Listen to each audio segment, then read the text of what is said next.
समाचारों के इस भाग के प्रायोजक हैं गौतम बाली मेकअप स्टूडियो और एकेडमी, सेक्टर 1, छन्नी हिम्मत, जम्मू।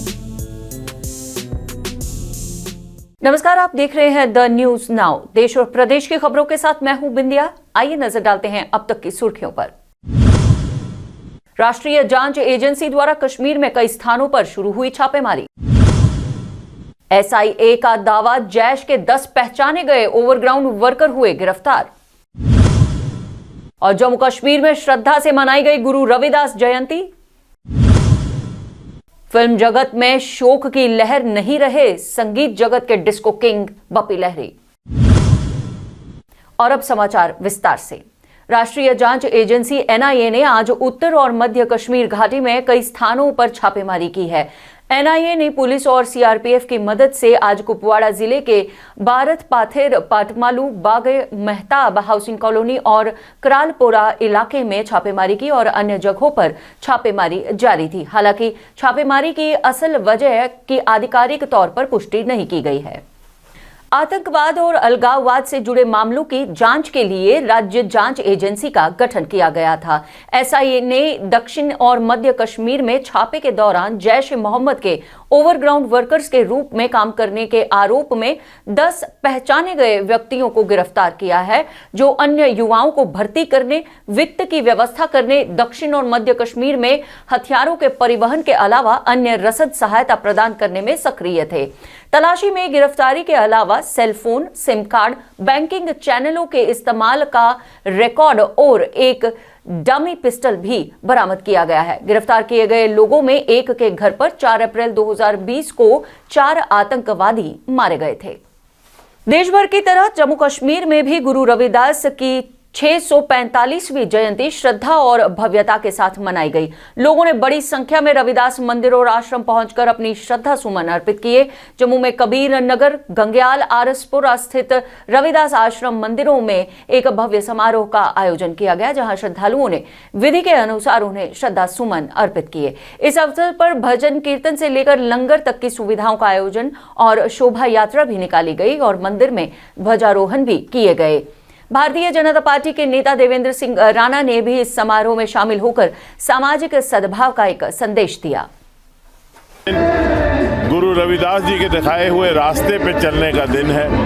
हम सबको ये शपथ लेनी चाहिए कि हम गुरु रविदास जी के दिखाए हुए इंसानियत के उस पैगाम को हर जगह पहुंचाएं और जम्मू कश्मीर में वो भाईचारे की लौ जो है उसको जगाएं, जिसको गुरु रविदास जी हमेशा चाहते थे कि इंसानियत के पैमाने पे ही हर चीज़ को किया जाए। एक भाई दूसरे भाई से, एक दूसरा आदमी दूसरे आदमी से प्यार, मोहब्बत और खलूस के साथ रहे। मैं ये समझता हूँ कि आज सबसे बड़ा दिन है ये बात के अहद करने के लिए कि हम आपस में भाईचारे में रहें, आपस में प्रेम बढ़ाएं और एक दूसरे की इज़्ज़त करें। इंसान को ना तो उसके मज़हब, ज़ात या ज़ुबान से तोलें, बल्कि इंसान को उसके किरदार से और उसके इंसानी फ़राइज़ वो कैसे निभाता है उस तरह तोलें।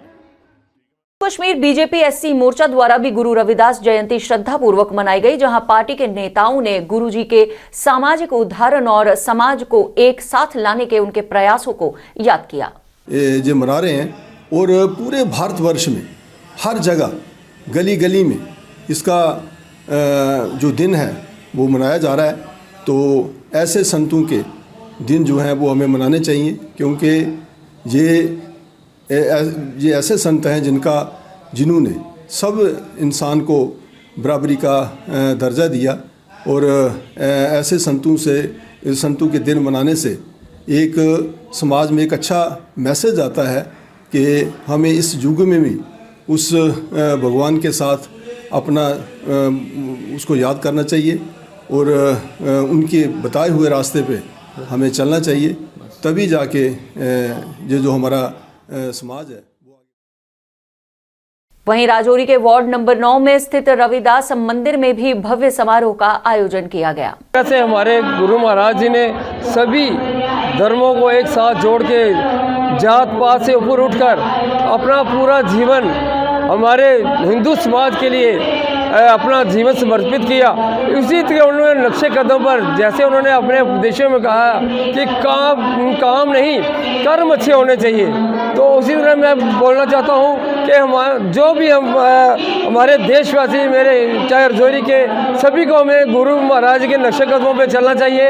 और मैं अपनी तरफ से और अपने शहर की तरफ से जितने और सभी देशवासियों को इस महान अवसर पर पूरा अवसर पर महाराज की जयंती पर सभी को अपनी तरफ से दिल की गहराई से शुभकामनाएं देता हूँ। और मैं उम्मीद करता हूँ कि हमारा आपसी भाईचारा ऐसा बना रहेगा। फिल्म जगत के डिस्को किंग बप्पी लहरी का कल देर रात निधन होने से भारतीय संगीत जगत में शोक की लहर मौजूद है। 29 दिनों से गंभीर बीमारी से जूझते हुए आज 69 वर्ष की आयु में उन्होंने दम तोड़ दिया। उनके निधन की पुष्टि डॉक्टर दीपक नाम जोशी द्वारा की गई, जो इस दौरान उनका इलाज कर रहे थे। वे पिछले साल कोविड संक्रमण से पीड़ित थे। भारतीय जनता पार्टी ओबीसी मोर्चा की तरफ से आज क्षेत्र के गांव गेगोइया में आयुष मंत्रालय के सहयोग से एक दिवसीय मेडिकल कैंप का आयोजन किया गया, जिसमें लोगों को निःशुल्क दवाइयां वितरित करने के साथ साथ उन्हें बीमारियों से बचने के उपायों के बारे में भी जागरूक बनाया गया। भाजपा ओबीसी मोर्चा के जिला प्रधान अशोक कुमार वर्मा की अध्यक्षता में यह कार्यक्रम आयोजित किया गया था।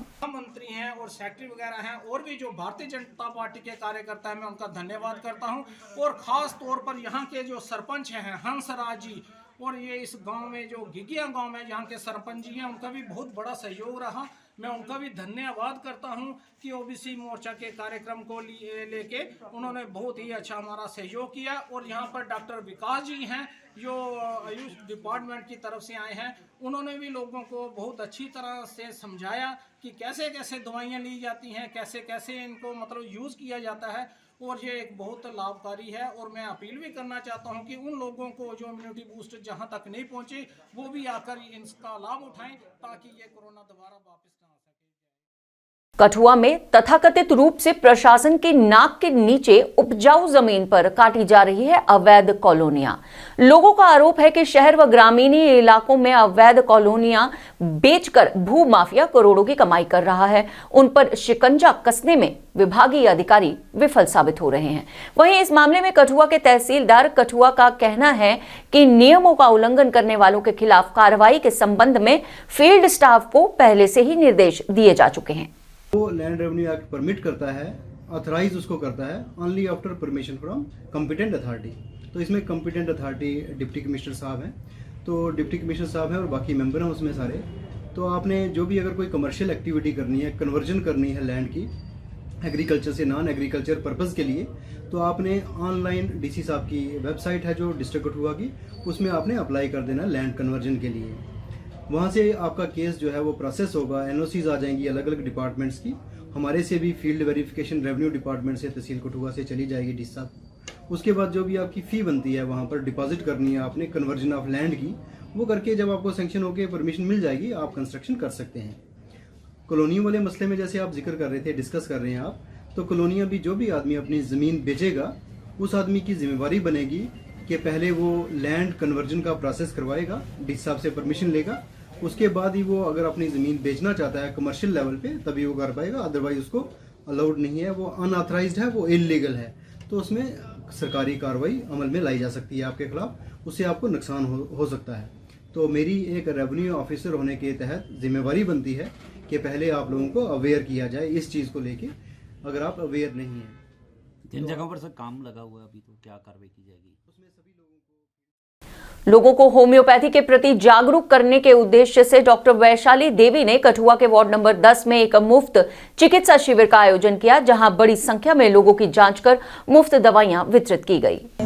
पुरानी प्रॉब्लम है उसमें ज़्यादा टाइम लगेगा, और अगर खांसी जुकाम बुखार 1-2 दिन से प्रॉब्लम है, जितना टाइम एलोपैथिक मेडिसिन लेती है इनफैक्ट उससे भी कम टाइम में ये ठीक कर लेती है, कवर अप कर लेती है। आम जनता को मैं यही संदेश देना चाहती हूँ कि आपको होम्योपैथी की तरफ ज़्यादा अवेयर होना चाहिए, क्योंकि इस मेडिसिन से हर एक बीमारी का जो है वो जड़ से ख़त्म होती है, रूट कॉज जो है वो क्लियर करती है, उसका जड़ से ख़त्म करना होम्योपैथी का काम है।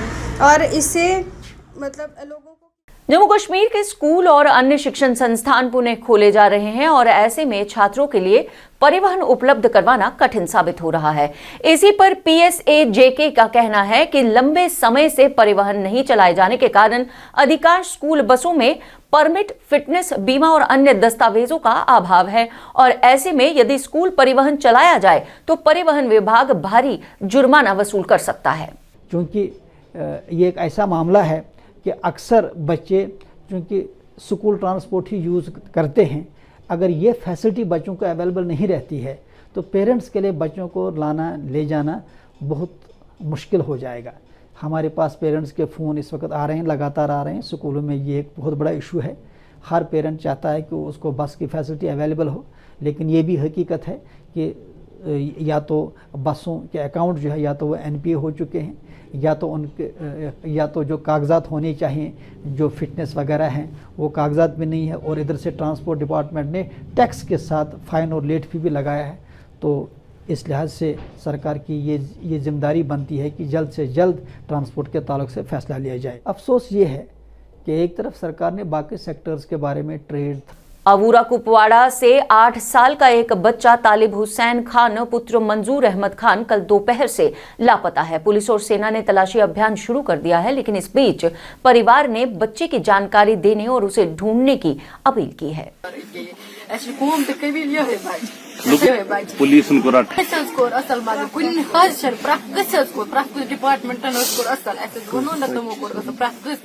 मगर यह रात 3:30 बजे 4 बजे पे कुछ जाए लगा पता ये कुछ जाए इंसान कसर खुश वन क्या मांग ई एसवन पन बच एसन पन बच दरसगाह गुमत कह दरसगाह तोड़ दरसगाह गुमत कह स्कूल गुमत तोड़ दरसगाह तम सारी दपा गई तमन घर घर गई तम सारी दपा वो अड़स मज नमाज पढ़ वो अड़स मज तस कहीं कर शराब तमन अगर बह मामूली रोबस कर मे अकिस रोबस कर तमन तूत खान माजो तूत यह गुट औलाद। इसके साथ ही समाचारों का ये अंक यहीं समाप्त करने की हमें दीजिए अनुमति और आप देखते रहिए द न्यूज़ नाउ वेब और पढ़ते रहिए द न्यूज़ नाउ का दैनिक अखबार व ई प्रिंट पेपर। जय हिंद।